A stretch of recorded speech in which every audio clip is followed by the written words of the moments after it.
महादेव घुश्मेश्वर शिवलिंग जो द्वादश ज्योतिर्लिंगों में से एक है, उसकी कहानी है, कथा मैं कहने जा रही हूँ।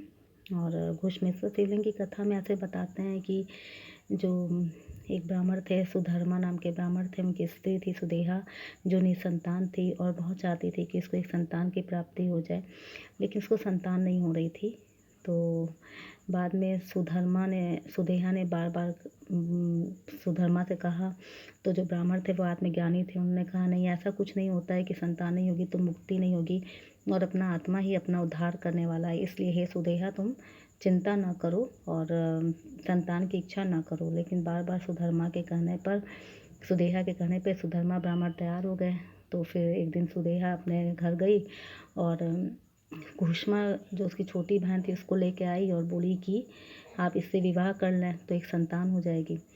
तो जब घुश्मा तीनों जो है बहुत प्यार से रहने लगे, सुधर्मा, सुदेहा और घुश्मा, शादी के बाद तीनों प्यार से रहने लगे, बहुत ही मिल के रहते थे।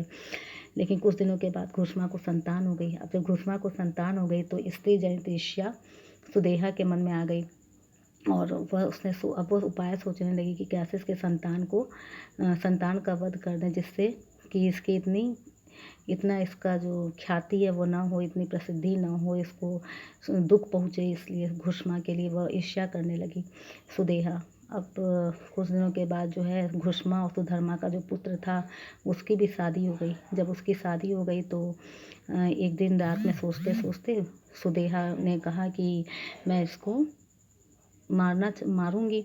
उसके बाद वो ईर्ष्या के कारण इतना भर गई कि वह गई और जाके सोते हुए बालक को ही उसने मार दिया।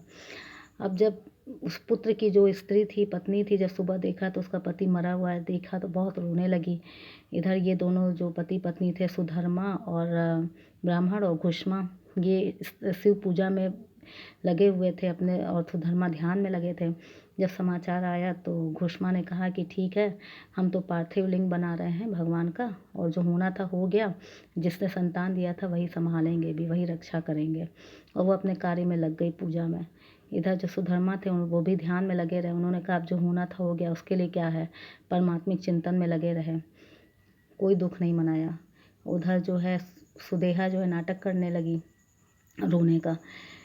कुछ देर के बाद जब सारे कार्य कर चुकी तो घुश्मा गई जाकर नदी में पार्थिव लिंग को विसर्जन की।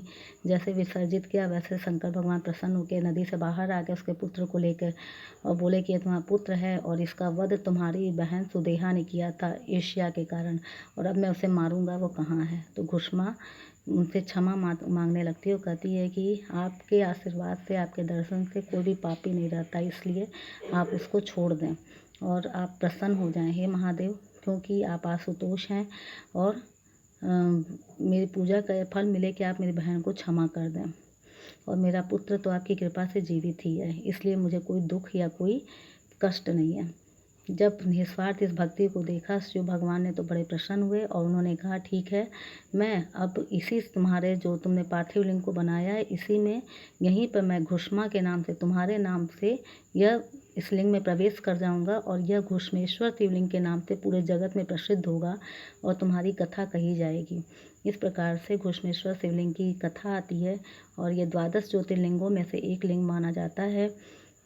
और इसकी कथा सावन मास में सुनने से बहुत पुण्यदायी है। बोलिए हर हर महादेव।